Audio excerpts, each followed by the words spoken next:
Or, à l'heure où j'ai eu l'intuition qu'il fallait renoncer à l'espoir, Audrey était morte.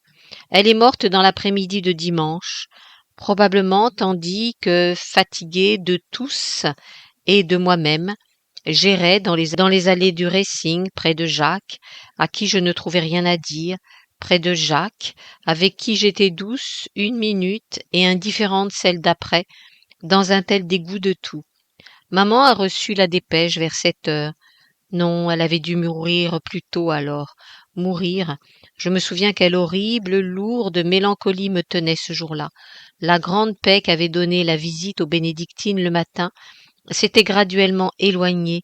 Vers 2 heures, j'étais descendue chez Mam, dans un tel accès de tristesse que je fus sur le point de renoncer à sortir l'après-midi. Je me rappelle avoir dit qu'il serait meilleur de rester, de s'étendre et d'essayer de dormir. Elle agonisait alors. Elle a cessé de respirer à 2h30.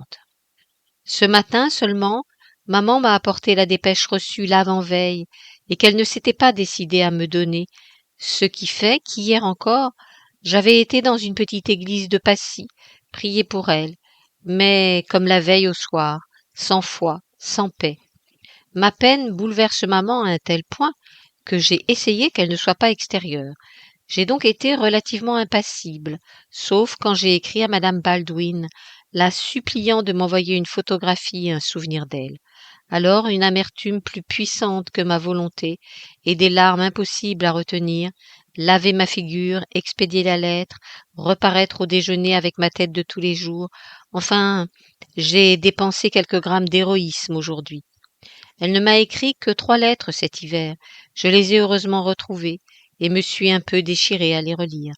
Sa mère m'enverra sûrement un souvenir d'elle.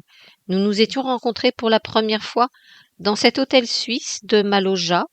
Un commun enthousiasme pour le Faust de Goethe nous avait tout de suite mis en sympathie.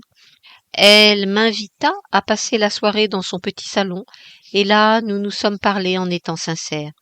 Il nous semblait étrange et fatal d'avoir été rapprochés ainsi brusquement, de nous être rencontrés reconnus comme les êtres de même espèce se reconnaissent, en 8 jours liés d'une amitié d'âme à âme, en dehors et à part de toutes les conventions, et Dieu sait que celles-là, pour tant de raisons, eussent dû nous éloigner, et puis de nous quitter, moi retournant en France, elle suivant son inquiétante mère en Italie. Note Florence Baldwin.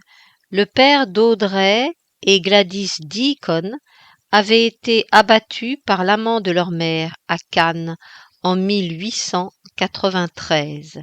Reprise. Son inquiétante mère en Italie, pour nous revoir quand, nous l'ignorions. Nous nous sommes revus cependant au début de l'hiver à Paris. Avant cela, elle m'avait beaucoup écrit à la Groslay. Je retrouverai ces lettres là-bas. Elle m'appelle dans toutes My dearest sheep. Then darkness again and a silence. Traduction. Mon plus cher navire, puis de nouveau l'obscurité et un silence. 3 juillet 1904. Plus un mois. J'ai laissé un mot demandant que tous mes papiers, tiroir supérieur, bureau Empire, Paris, soient remis à Marie, le châtelier. Décidément non. J'aime mieux mourir tout entière, ainsi que je le disais poétiquement, en des testaments antérieurs. Sans rien lire, je le veux, qu'on brûle tout. Pas avoir de regrets, n'est-ce pas? Ça n'en vaut pas la peine. Brûlez, allez. Sincèrement, tranquillement, sérieusement, ardemment, je vous en supplie. 22 ans. 29 août 1904. Divorceront-ils? Note. Ce n'est qu'en 1909 que Thérèse Pozzi, lassée des infidélités de son mari, décida de quitter le toit conjugal. Elle ne demanda pas alors le divorce pour éviter une procédure judiciaire, mais fit entériner devant notaire un accord de séparation à l'amiable avec son mari. Reprise. Toutes ces faiblesses, tous ces mensonges, tous ces dégoûts, ces mépris, à quoi sert de faire son devoir Pourquoi est-ce que je lutte? Pourquoi est-ce que j'abaisse ma sagesse à cela? Je suis fatiguée. Sourire d'Audrey morte. Note. Catherine conserva jusqu'à la fin de ses jours une photographie envoyée par la mère d'Audrey, représentant la jeune fille morte, allongée dans son cercueil entourée de lys blanc. Un an plus tard, madame Baldwin envoya encore une fleur séchée, cueillie sur la tombe d'Audrey. Catherine l'a mis entre les pages de son journal d'adulte de 1927. Reprise. Sourire d'Audrey morte, sourire infini, plus profond que la vie. Quand viendras-tu sur mes lèvres, à moi? 1er avril 1905. Plus 7 mois. Il y a eu la tristesse désespérée de l'été à Puy, la copie quotidienne du journal de Miss Turton, ma tâche chère et poignante, qui me faisait comprendre toute ma douleur et pleurer Audrey, avec des larmes dont la brûlure ne s'effacera jamais de mes joues. L'été à Puy, ai-je jamais été plus seule? Je croyais connaître la solitude avant, mais Audrey, ce n'est qu'en ce juillet et cet août que j'ai appris sa profondeur poignante. Il n'est pas une heure du jour où je n'ai alors revécu ton agonie. Vers en anglais, ainsi traduit. C'est un vers d'un poème de Longfellow déjà cité. Ô mon navire, dont l'ombre pèse pour toujours sur ma vie. Reprise. Pas une heure de jour où je ne sentais trembler en moi les larmes que la nuit seule pouvait voir couler. Audrey. Il y a eu la Groslay, septembre, octobre, sans joie et même sans peine. Un énervement, une fatigue, un désir qu'on me fiche la paix, et présent les Troisiers, Decrès, Posa, Crupi, Coutoulis, du polo, du tennis, du cheval, des gosseries sans conviction d'une gosse qui soutenait l'impulsion des gaietés de jadis, morte. Puis l'exode de ces invités-là et l'arrivée d'autres. Sabine, note, Sabine Carolus Durand, fille du peintre Carolus Durand, mort en 1917, et descendante, en lignée bâtarde, du tsar Alexandre, était, guillemets, notre aînée, mais qui paraissait notre sœur, fin de guillemets, précisa Catherine en 1934. Sabine, l'est le Châtelier. L'automne flamboyant, toute la douceur de mon pays arrivant nous trouver, et ma rage de la goûter en partage avec d'autres yeux, quoiqu'ils fussent amis. Novembre, et enfin le départ de tous. Maman, Louise Pujol et moi, 3 têtes sereines seules, autour de la lampe du soir. Ce mois de novembre, n'est-ce pas au mon été que je l'avais mérité? Mais aussi, il n'a pas menti à ma grande fatigue. Il a été tout ce que je voulais. Il m'a donné toute la paix et la sérénité parfaite que je ne retrouverai plus. Quand maman est partie le 25, je suis restée absolument seule. Discipline mentale. J'ai voulu cet austère abandon que je prévoyais un peu âpre et hanté d'images amères. Cet austère abandon où la sérénité totale se recueillerait pour préparer des victoires aux luttes de l'approchant hiver. Que serait-il l'hiver? Quel effroi j'avais de son approche même. Ceci était en anglais. Les petitesses, les inutilités, les servitudes, et plus que tout l'atroce désir, le torturant, le diminuant, le presque douteux désir. Il fallait, avant de recommencer ce dur travail qu'est la vie, en anglais, que je me sente le cœur, l'âme, l'esprit, le corps, que je sonde bien une fois encore ce que j'étais tout entière, que je ne vois, n'entende, ne conçoive, ne pense, ne vive que moi, pendant un peu de temps, que je me libère, afin de revenir à Paris sans autre bagage moral que ma sincérité. Je savais bien que ça ne serait pas 15 jours de pur délice, ces 15 jours que je voulais me réserver. Et les premiers soirs ont été tout au fond de la tristesse. Mais il y a eu beaucoup d'heures vraies, belles, bonnes, des heures propres, des heures libres et elles-mêmes qui coulaient, sans que rien du factice d'autrefois ternisse leur vif et net éclat. Dans le parc presque sans feuilles, je me rappelle un matin dont je sais bien que l'aube divine sourira sur toute ma vie, où je suis descendue chercher les derniers bouquets. La jeunesse et la solitude qu'un instant Noailles entrevit, note. Catherine fait ici allusion au tout premier recueil d'Anna de Noailles, morte en 1933, Le cœur innombrable, publié en 1901. Elle pense peut-être en particulier au poème intitulé Les saisons et l'amour, dont l'ambiance est si proche du sentiment qu'elle décrit ici. Guillemets. Plaisir des aubes de l'automne, où, bondissant d'élan naïf, le cœur est comme un buisson vif dont toutes les feuilles frissonnent. Fin de guillemets. Reprise. La jeunesse et la solitude qu'un instant Noailles entrevit et regretta toujours, se donnaient la main le long des allées. Arrivé au lac, dans les taillis où il brillait encore, je cueillis les derniers feuillages, rouges, auburn et citron pâle, et des petites baies en grappe, sur de longues tiges et des branches de sapin d'une espèce fine comme les fougères, et tout ce que je trouvais de propre à décorer mon salon silencieux, tout ce qui avait été épargné par le vent des nuits. Un calme surhumain, du ciel agrandi par le soleil blanc, des derniers jours tombait sur les choses. Les prés et tout avait l'air d'oublier qu'il y avait le temps et que le matin allait finir. Il n'y avait presque pas le souvenir de l'été dans l'air, et l'hiver semblait improbable encore.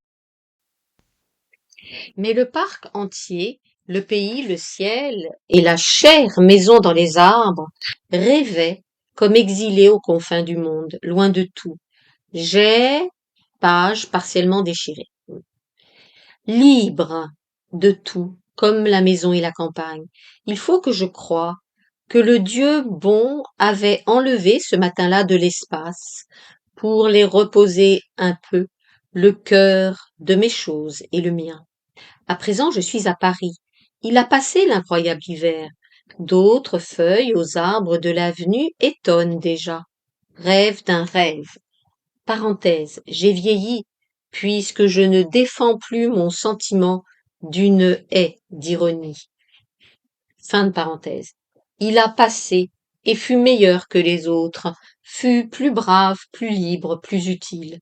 Mais il n'a pas été défendu de l'atroce, du torturant, du presque douteux désir. Note. Cette expression fait écho à la question posée par Catherine dans ce journal, le 1er avril 1905, guillemets, que serait-il l'hiver? Les petitesses, les inutilités, les servitudes, et plus que tout l'atroce désir, le torturant, le diminuant, le presque douteux désir. Fin de guillemets. Catherine sera par la suite familière de ce type de refrain dans son journal d'adulte, en particulier pour évoquer André Ferney, avec qui elle vécut une relation amoureuse platonique et qui mourut à la guerre.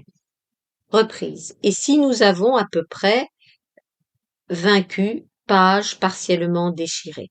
Le printemps que voici en est plus dur pour toi.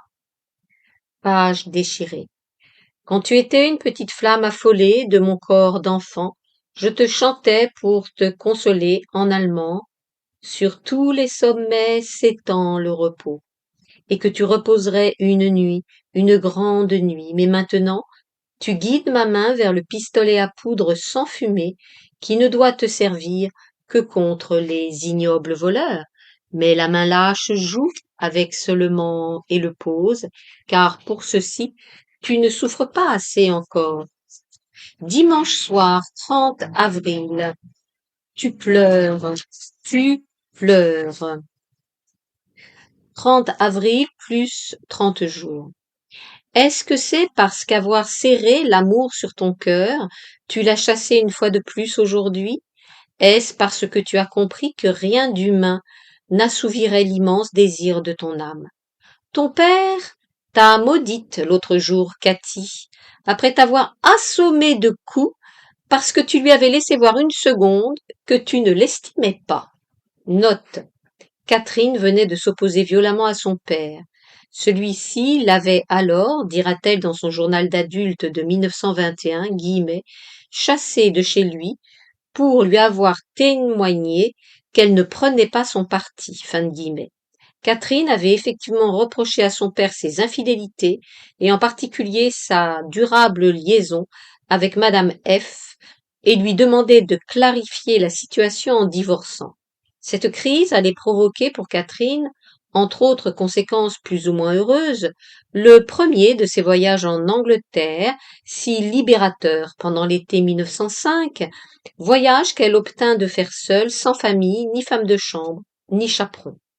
Reprise. Ton frère dévoile, sans fausse honte, le plus plat, le plus étroit des égoïsmes tous les jours. Note. Dans une lettre que son frère Jean écrivit à sa sœur le 28 avril 1905, il fait à sa façon l'état des lieux. Guillemets. Réfléchis combien une solution violente serait maintenant regrettable pour nous, pour ma mère, qui l'aime malgré tout, et qui devrait supporter une seconde de madame Pozzi. Pour toi, songe que le monde n'accepte jamais totalement le divorce. Je ne parle pas pour lui, qui a déjà beaucoup d'ennemis, et que cette chute, le déclassant du monde, ferait entrer dans la catégorie des aventuriers, et il vaut mieux que cela. Ne comprenez-vous donc pas, ta mère et toi, qu'il n'aime absolument pas madame F? Il va chercher auprès d'elle ce qu'il ne trouve pas à la maison, une figure souriante, des mots aimables, de l'admiration, des paroles qui flattent son amour-propre, la considération qu'il mérite par la situation à laquelle il a su arriver. Il ne faut pas espérer que mon père lâchera maintenant madame F. Il met une sorte de point d'honneur à croire qu'il lui doit de la reconnaissance pour l'amour qu'elle lui a témoigné. Mais ne crois-tu pas toi-même que mère aurait pu tolérer cette liaison inévitable, si ce n'est celle-là, lui présenter au lieu de récrimination une figure souriante, et nous faire à nous, et même s'il le fallait en dehors de lui, un intérieur, un foyer, une famille. Fin de guillemets. Reprise.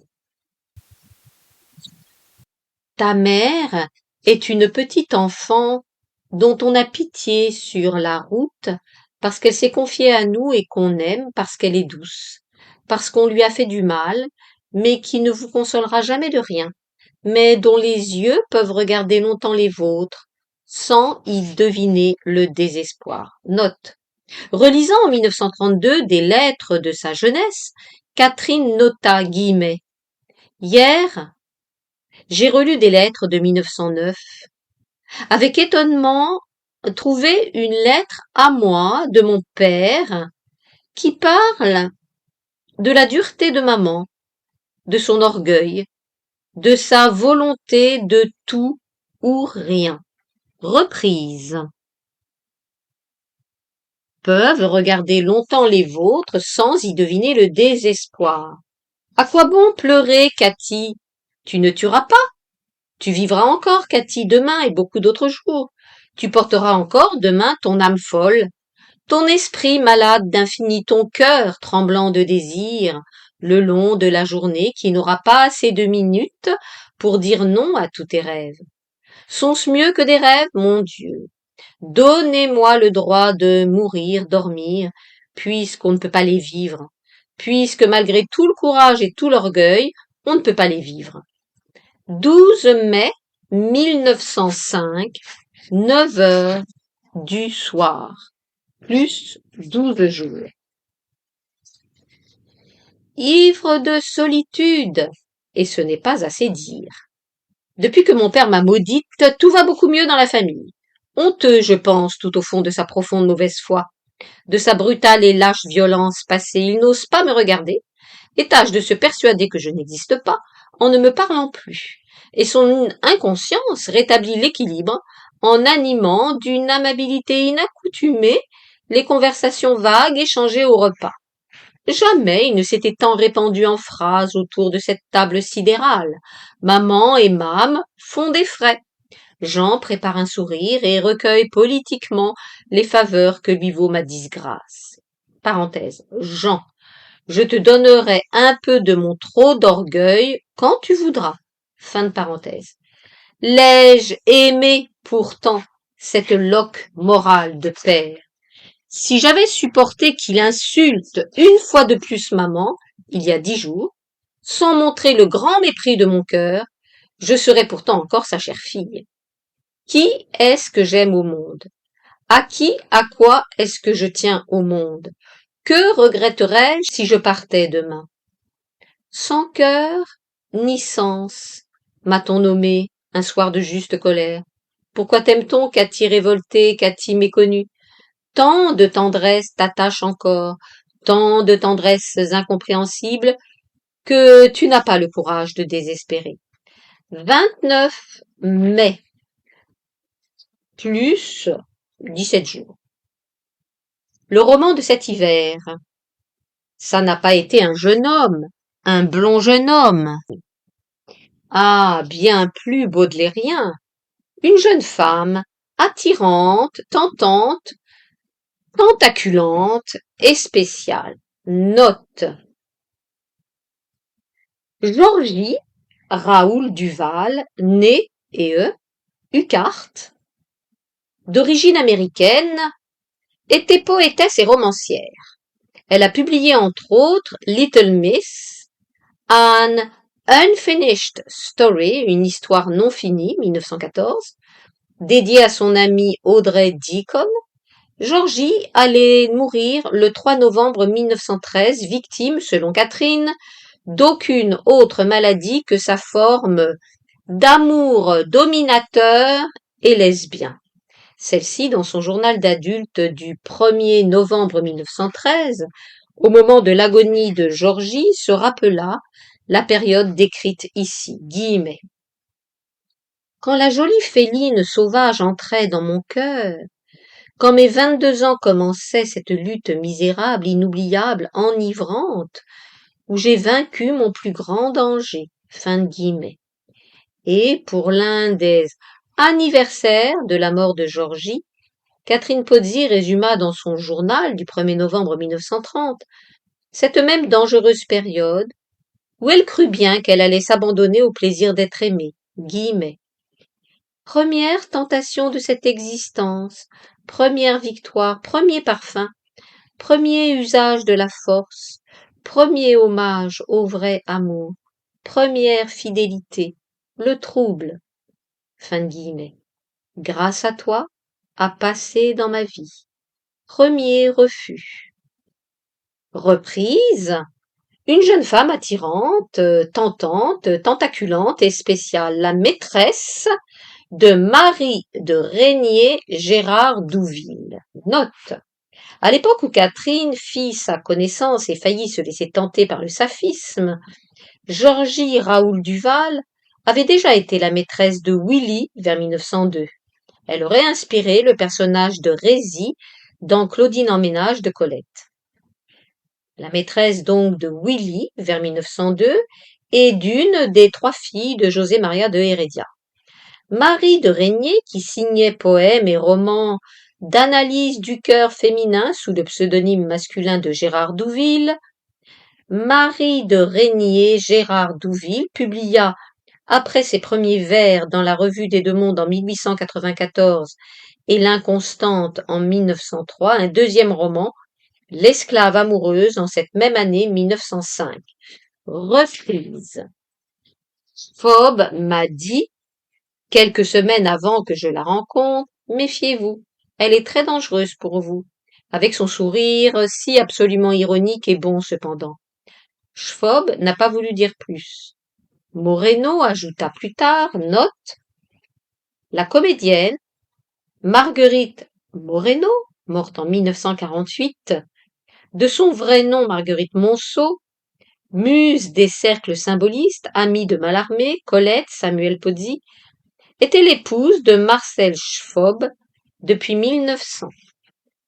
Moreno ajouta plus tard que mes pires coquetteries s'exerçaient avec les femmes, et quand je lui demandai comment, me répondit qu'elle me sentait différente d'elles, insensible à ce qui les intéressait, et intéressée par des choses qu'elle n'atteignait pas. Et puis il y avait en moi quelque chose de dominateur qui excitait le besoin de se donner. La vie lui avait déjà donné raison et j'attendis cette nouvelle rencontre et cette nouvelle aventure avec un tas de sentiments que ça m'embête d'analyser. Si, il faut dire que ma soif exaspérée d'amour m'avait faite vaincue d'avance. vaincu malgré la répugnance, la tristesse, l'horreur. Je n'ai pas été prise, cependant. Schwab, mon ami complet, vous qui avez été l'ami de tout moi-même, quelle douleur que vous soyez mort avec une pensée de doute en votre cœur. Note. Marcel Schwab était mort le 26 février 1905, à 37 ans, ravagé par une mystérieuse maladie et surtout par la morphine.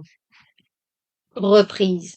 Schwab, à vous seul j'aurais tout confié, et vous m'auriez estimé plus, je le sais, de cette lutte si énervante, où vous avez cru que je serais la plus faible, et voilà. Pour qui est-ce que je me garde? Pour qui est-ce qu'on me garde? Je n'ai plus envie de rien, je suis dégoûtée. Je reste avec toute ma soif d'amour et je n'ai plus envie d'être la maîtresse de personne. Le pauvre Casalis, qui s'avise d'être amoureux de moi en ce moment et de croire qu'il en souffre. Note.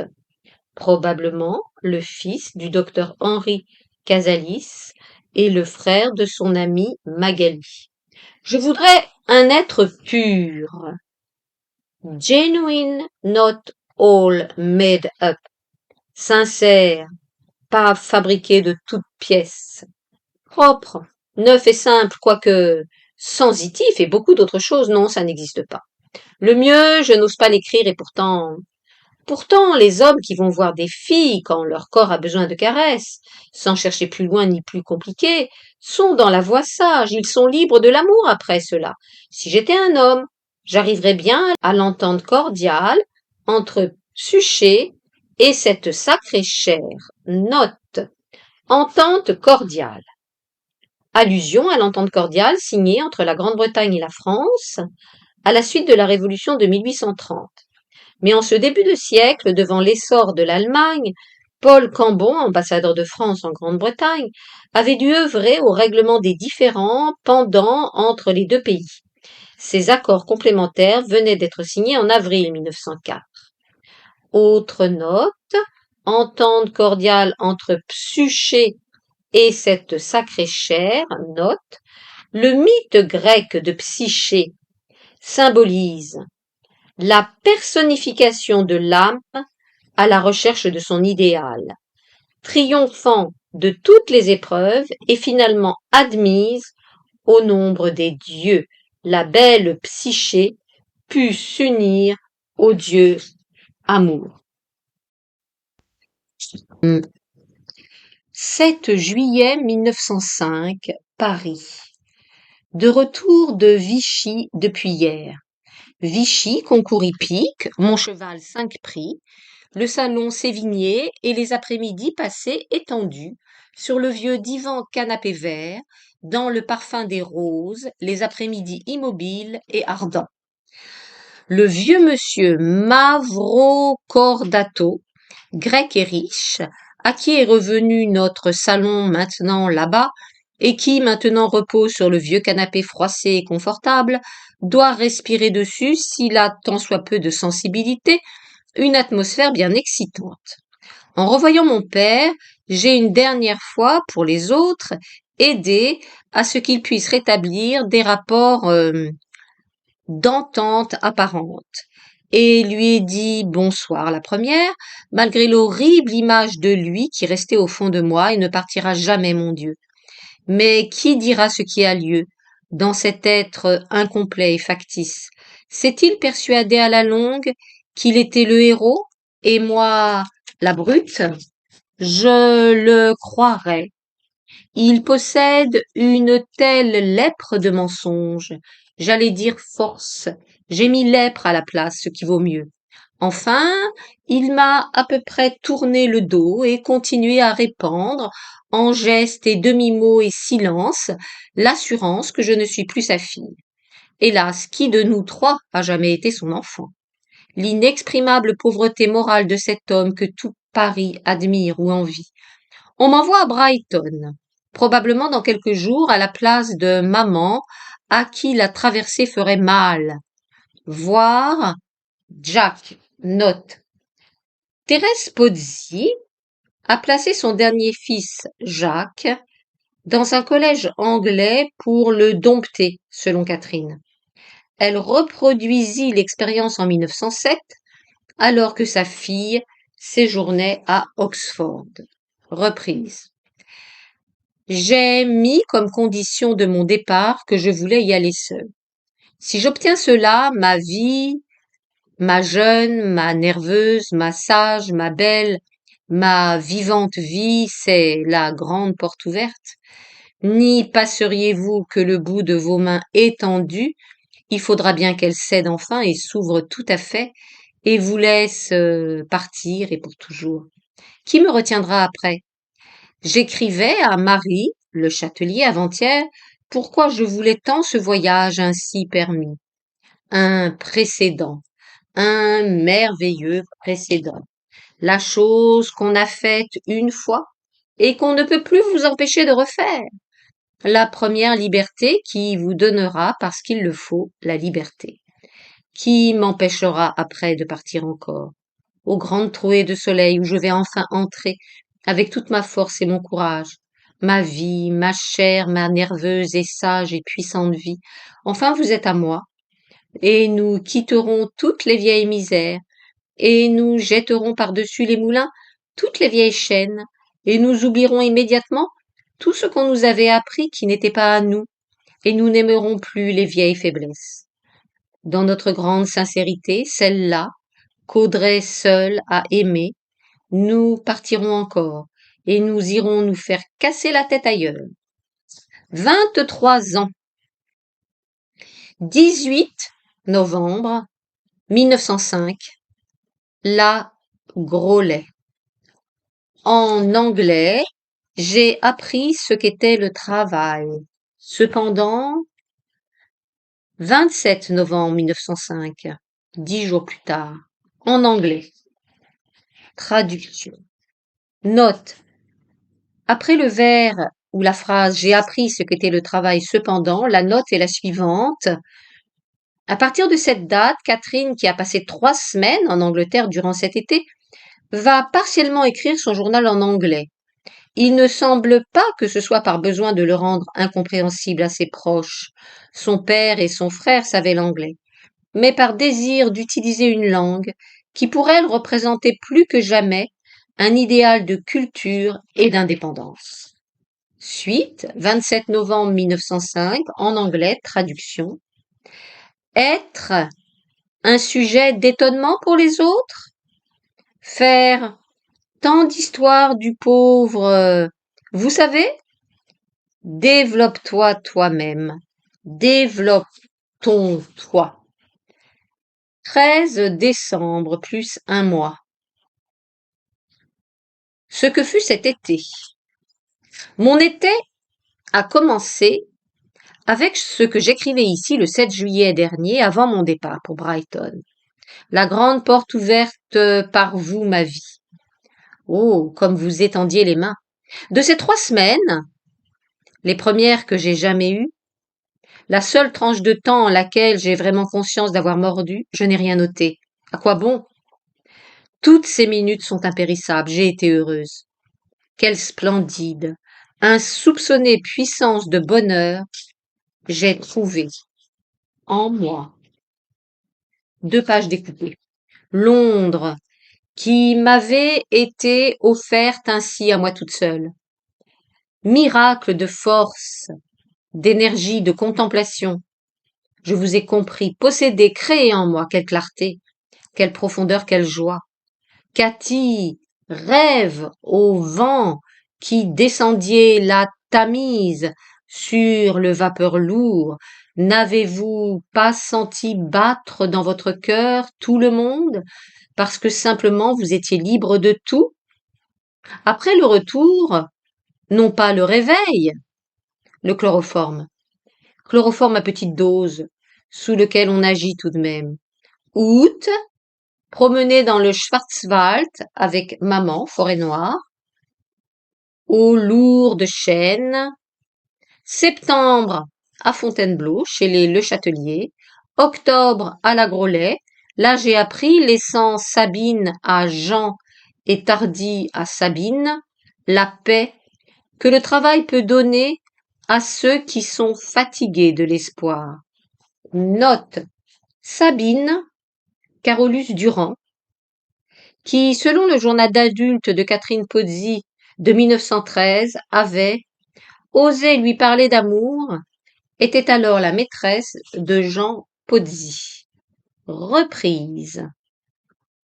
Mais hélas, pas paix constante. Ma sacrée chère, vous serez donc malgré tout sans pitié? Il est vrai que je n'ai guère pitié de vous. Maintenant, décembre, retour à la Grollet, je suis, la plaisanterie était inattendue, devenue jolie, soyons précis. Jolie pour Paris, ce qui n'a jamais signifié nez aquilin, bouche moyenne. Et verrouillée dans ma chambre, vieille habitude, je ris, souple rire, devant ma glace. Elle en a vu bien d'autres. Guillemets. C'est très drôle, Cathy, ce que la réalité se fout de toi. Fin de guillemets. Lundi 15 décembre. Plus de jours. Hier, le matin, descendu UES, à pied, dans Paris, Lala et moi, course. Je ne peux pas me promener à pied sans avoir la nostalgie de l'aventure, comme c'est bête. L'aventure, bien entendu. Pas le monsieur qui passe et dit t'es gentille. Jeune, je suis jeune. Faire la LE, note, H-E-2-L-E-U. Note. Le peintre, Paul César Helleu, mort en 1927, personnage important de la vie parisienne, a peint quantité de célébrités de la Belle Époque, en particulier des femmes du monde, à qui il donnait une allure déliée, un peu trop anémique cependant, aux yeux d'Edmond de Goncourt. Comme il avait beaucoup de commandes et qu'il travaillait avec une certaine hâte dans l'exécution, il était surnommé le Watteau à vapeur. Reprise. Je suis jeune, voilà, fête à la Helleu, mais quoi, la jeunesse, comme ça vaut peu de choses sans l'occasion. À déjeuner les Troisiers, Clermont-Ganneau et d'Astre. Note. Charles Clermont-Ganneau, mort en 1923, orientaliste et archéologue, professeur au Collège de France. Albert d'Astre, mort en 1917, professeur de physiologie à la Sorbonne et membre de l'Institut. Proche de Samuel Pozzi, il fréquentait avec lui le salon de Madame Aubernon de Nerville. Reprise. À cause de Ganneau, la conversation a été rebondissante de gaudrioles. Nous rions, Jean et moi, sans gaieté, mais de bon cœur. Guy ouvrait la parenthèse. Voir l'ange, étude psychophysiologique des émotions, voir Dumas, la tristesse et la joie, voir Ribot, psychologie des sentiments, voir William James, traité de psychologie, fermez la parenthèse. Note. Catherine a cité 4 ouvrages parus autour de 1900, témoignant d'un même courant de la nouvelle école de psychologie appliquée. Professeur Lange, professeur d'anatomie pathologique à l'université de Copenhague, les émotions études psychophysiologiques, traduit par Dumas. Et Georges Dumas, La tristesse et la joie, collection bibliothèque de philosophie. Théodule Ribot, membre de l'Institut professeur de psychologie expérimentale au Collège de France, psychologie des sentiments. William James, les principes de psychologie, partiellement traduit sous le titre La théorie de l'émotion, introduction de Georges Dumas. Ce dernier ouvrage lui avait été donné par son père. Reprise. À 2h30, j'ai conduit d'Astre à son laboratoire, comme j'avais la voiture, et allais aussi à la Sorbonne. En chemin, homélie de ce doux membre de l'Institut. Parenthèse. Il a pour moi une affection de je l'ai connu toute petite et de l'inquiète curiosité. Fermez la parenthèse. L'image de ce que sera mon avenir le trouble. Guillemets. Ma chère enfant, j'ai peur que vous vous prépariez bien de la difficulté à être heureuse. Pourquoi cette avidité intellectuelle? Pourquoi surtout les études philosophiques? Moi, deux points. On ne peut pas vivre sans travailler. Je ne peux pas vivre sans penser. Ma manie philosophique est assez ridicule, je vous l'accorde, mais quoi faire? De tout temps, j'ai lu et réfléchi dans cette direction. Elle me semble naturelle. Elle m'est facile et intéressante. Je ne pourrais pas faire de la géométrie ou de la botanique aussi bien, alors. Mais pourquoi faire de la géométrie ou de la botanique ou de la philosophie? Vous vous développez de façon inquiétante. Songez au mariage, il faut se marier. Note. Albert d'Astre, qui dédicaça son ouvrage La vie et la mort à Catherine Pozzi, à la jeune et charmante amie, à la savante jeune fille nourrie de la sagesse des philosophies antiques, sera un jour témoin de Catherine à son mariage avec Édouard Bourdet, 4 ans après ce dialogue. Reprise. Il faut se marier, songez à la difficulté du choix augmentant pour vous en proportion de votre intellectualité. La vie, il vaut mieux ne pas trop penser, il vaut mieux être simple, faire du sport, rester médiocre. Mais moi qui vous parle, Catherine, en songeant à tout ce que vous apporterez à votre mari qu'il faudra garder sans déchoir, je n'oserais pas vous prendre pour femme. Tiret. Tout cela je le sais, mais je n'ai pas la naïveté d'espérer un ami et un maître. Il sera quelqu'un qui m'aime, voilà. Et je sais très bien faire du sport et être simple. Tiret. Mais vous serez malheureux souvent, croyez-moi. Il est temps encore, laissez votre cerveau tranquille. Vous n'avez pas besoin de travailler. Nous arrivions à la Sorbonne. Avant d'ouvrir la portière, je l'ai regardé avec tout ce que j'ai pu de franchise, guillemets. Si je ne travaillais pas d'astre, ce que je ferais, je prendrais un amant. Fin de guillemets. Alors j'ai vu sa figure stupéfiée. Il est descendu et parti en marmonnant. Mais vous n'avez pas d'impulsion en ce sens, vous.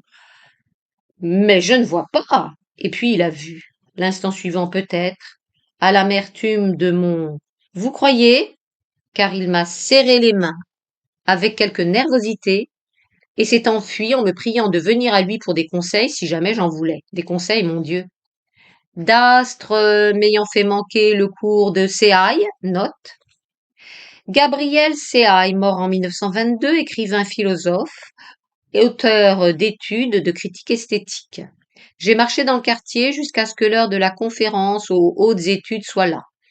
Faut croire que je ne me flattais pas en me trouvant plus jolie, car j'ai eu la monnaie du pape de l'aventure, avec petit a, plus que je n'en aurais voulu. Après la conférence, j'ai servi le thé au salon de la direction à des messieurs inconnus mais intellectuels. J'y vais parce que j'aime entendre leurs conversations. Et puis là, connaître qui je veux, sans le marchepied de mon paternel, par moi-même. Le soir, robe rose et œillets roses, peigne scintillant souliers d'or, un cou très long très mince, une figure à l'ovale plus rond et des yeux. Mais zut, pourquoi donc faire? Je n'étais cependant pas trop énervée. Quand je suis revenue après minuit,